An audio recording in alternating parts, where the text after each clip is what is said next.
پوری دنیا میں گھوم کے آؤ،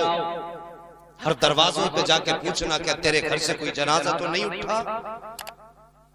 ہر کے گھر کے اندر سے آواز آئے گی، کوئی کہے گا میرے گھر سے 3 جنازے اٹھ چکے ہیں،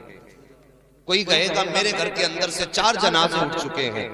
اور کسی گھر سے جواب میں صرف رونے کی صدا آئے گی۔ جب آپ غور کریں گے پوچھیں گے مار رو کیوں رہی ہے، جواب دے، آواز آئے گی نادان تو ایک جنازے کی بات کرتا ہے، میری تو زندگی کا چراغ بھی اکلوتا تھا، وہی میرے بڑھاپے کا سہارا تھا، ابھی کچھ دن ہوئے ہیں کہ جوان بیٹے کا جنازہ اٹھا ہے۔ ساقب ہر گھر سے جنازے اٹھے ہیں، لیکن نصیحت کتنوں نے حاصل کی ہے۔ لوگ کہتے ہیں ہم فلاں کو قبرستان اتار کے آئے ہیں، نہیں تو کسی کو لے کے نہیں گیا، بلکہ مردہ تیرا ہاتھ پکڑ کے قبرستان تک تجھے لے کر کے گیا ہے، تم نے اس کو اس کا گھر نہیں دکھایا، بلکہ اس نے تم کو تمہارا گھر دکھایا ہے، اور یہ کہا تھا نادان آج جہاں مجھے لے کر کے آئے ہو، کل لوگ تمہیں اسی دروازے پر لے کر کے آئیں گے اور اسی جگہ پہ تمہیں اتار دیں گے۔ وہ منظر کتنا عجیب ہوتا ہے۔ ساقب آج مونچھ کا جھگڑا ہے، کسی کا ناک کا جھگڑا ہے، کوئی اپنے کو معاف کرنے کو تیار نہیں ہے، کسی کو گناہوں کا محاسبہ کرنے کا موقع نہیں ملتا ہے، کسی کو وقت نہیں ملتا کہ مصطفیٰ کے ذکر کی محفل میں آ کر کے بیٹھ جایا کرے۔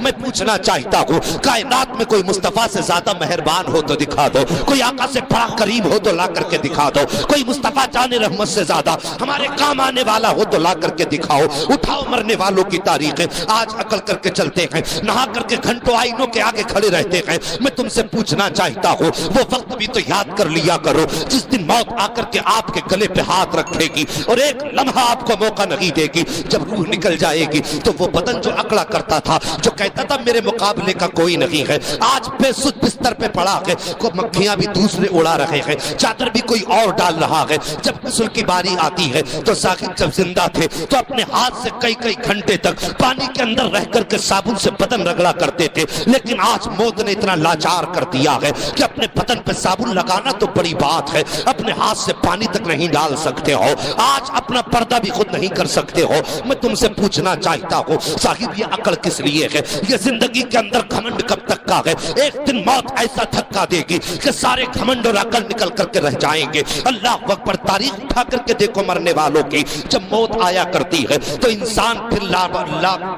لاچار ہو جاتا ہے، نہ کچھ کرنے کا نہ دھرنے کا، پھر پانی ڈالنے والا اور ہے، بدن مسلنے والا اور ہے، 4 کھڑے ہو کے کہتے ہیں ادھر سے پانی ڈالو، کوئی کہتا ہے یہ حصہ سوکھا رہ گیا ہے، آج تجھے اپنا بدن بھی نظر نہیں آ رہا ہے، تیرے بدن کو بتانے والے بھی دوسرے ہیں۔ کچھ لوگ آئے پیر انگوٹھے باندھ دیے، کہیں اس کے پیر ٹیڑے نہ ہو جائیں، کسی نے کہا چہرے پہ کپڑا لپیٹ دو، کہیں چہرے کا اس کا منہ کا جغرافیہ نہ بدل جائے، آج تو تیرا اپنی مرضی سے منہ بھی بند نہیں ہو رہا ہے، کپڑے کے ذریعے بدن روکا جا رہا ہے، دھاگے کے ذریعے تیرے پیر روکے جا رہے ہیں، پھر اکڑتا کس بات پر ہے، بگڑتا کس بات پر ہے، گھمنڈ کس چیز کا ہے؟ کیا موت نہیں آنی ہے؟ کیا تجھے اس تختے پہ نہیں لیٹنا ہے؟ پھر بدن پہ سفید کپڑا پہنا دیا گیا جسے دنیا کفن کہتی ہے، آج زمانے کے اندر چلا کرتے ہو تو کہا کرتے ہو وہ میرے سامنے نہیں آ سکتا، وہ اس کی حیثیت نہیں میرے سامنے کھڑا ہو جائے۔ سوچ تو سہی، جس کی تو کل باتیں کیا کرتا تھا کہ اس کی حیثیت سامنے آنے کی نہیں ہے، آج وہی تیرے جنازے کو کاندھا دے رہا ہے،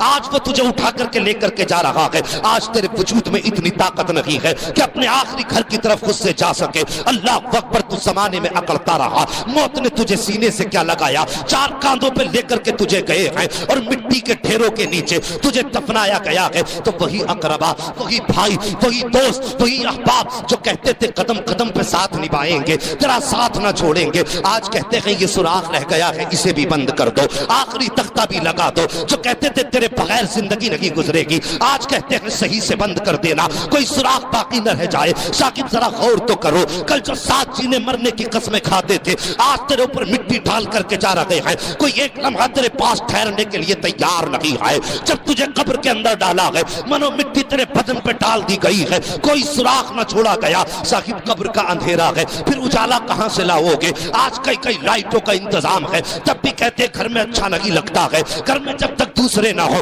دل نہیں لگتا ہے، صاحب اجالے میں تنہا دل نہیں لگتا، تو پھر قبر تو اندھیرا ہے، وہ تو کیڑے مکوڑوں کا گھر ہے، کوئی ساتھ بٹانے والا بھی نہیں ہے، کوئی ہمت بنانے والا بھی نہیں ہے۔ صاحب اب میری بات کو غور سے سن لو، جب یہ دنیا والے منو مٹی ڈال کے چلے جائیں گے، کوئی سینے سے لگ لگانے والا نہ ہوگا. خدا کی قسم ایسی تنہائی میں تیرے ڈر کو دور کرنے کے لیے, تیری مصیبتوں کو مٹانے کے لیے اگر سب سے پہلے کوئی تیری قبر میں آئے گا تو وہ کوئی اور نہیں ہوگا بلکہ حسنین کا نانا ہوگا, فاطمہ کا بابا ہوگا, مصطفیٰ جان رحمت ہوں گے. ادھر چہرے سے کفن ہٹے گا, ادھر مصطفیٰ رخ سے چلمن ہٹائیں گے اور فرشتے بھی کہیں گے مبارک ہو, نصیب والا ہے, آج تیری قبر میں نبیوں کا امام جلوہ گر ہو گیا.